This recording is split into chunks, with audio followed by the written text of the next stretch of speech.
I feel like Hi, how are you? I'm good. I feel like I missed a joke there. No. Oh, okay, fine. I thought I came in at the end of a joke. That's not fair. Guys, lovely to see you. Congratulations on the show. Thank you. Lovely to see you. Thank you. Very, very good. Now, I've asked this of your co-star, so I'm going to ask you as well. What's the experience like for you guys being in 2022 with your mobile phones and all the things that you have now to then step onto set and go back in time and immerse yourself in that world that you're in? Frida, maybe I'll ask you that one first. Yeah, I loved it so much. The way that I work, I love to not have my phone with me.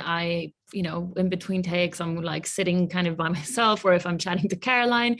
Or you were reading your book. I'm always kind of reading and just trying to stay in the bubble. But what really gave us away is the blue masks that everyone was wearing. I think without them, you would fully believe that you would have traveled back in time. Like the scale that we operate our show at is incredible. I mean, you show up at the set and there's an entire village and there's mini goats and boars and, donkeys and deers and 400 bearded men, shouting at you from boats. And it's just pretty incredible. So, yeah. Quite intense. So what she said, because like the mask, the COVID thing situation, that gave it away. Otherwise, it's incredible. The scale of the set, the costumes, the extras, the animals.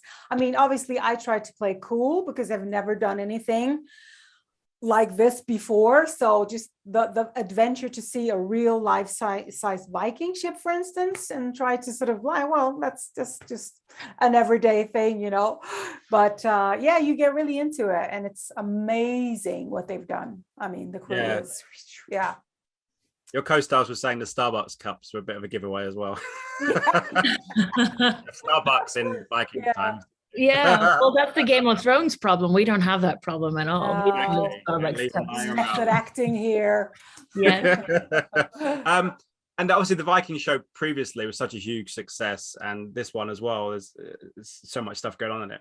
What's great about the show is we know about the Vikings, but there's the women behind them as well. And you guys must have been so delighted with the way these characters were written and what you get to do and the way you kind of get to put your characters on screen. Caroline, maybe for you, why does this show kind of differ from others where you've got to play, things that you wouldn't have been able to play otherwise? Well, I mean, I've never played anything like this before, but also I think both Frida and I, we read a lot Viking history even before the show, and it's something that we learn in Scandinavian school. And also as a Scandinavian woman, you learn also about the fierceness and the strength about Viking women. Even though the story is always through male characters, we have, like through sagas and stuff like that, we have a lot of fierce, fantastic, strong women that we can relate to. And it's so relatable also to 2000 years on. So for me to be able to portray somebody like who could have lived, my character is fictional, but she could have existed. And the way you get into the way they lived, they traveled, that is such a gift, and I'm so proud to be part of this, especially to play together with Frida. It's been sort of something I will never forget. Frida, is that something you echo? Absolutely. I mean, everything that she said, and I think for us it was very instrumental in learning, how Freydis and Jarl Håkon are so driving in their storylines and how they're so important in driving the story forward. I was very pleased to hear that it wasn't just, we're not just there to echo or to, be the lustful object of a man, but we're really there in our own right. And I feel like Jeb Stuart and our entire, team of writers have really captured the essence of Scandinavian women. We're pretty fierce, badass ladies up here. So I'm glad that we got to play the part of that. You certainly are. I'll give you that. It's fantastic. Guys, thank you so much for your time. Pleasure talking to you. I hope the show goes really well. Thank you so much. Thank you. Take care. Bye. Ladies and gentlemen, you're watching Hey You Guys. Hey You Guys, huh? Hey, you guys. Is that from the Goonies? It is indeed, yes. Nice. Hey!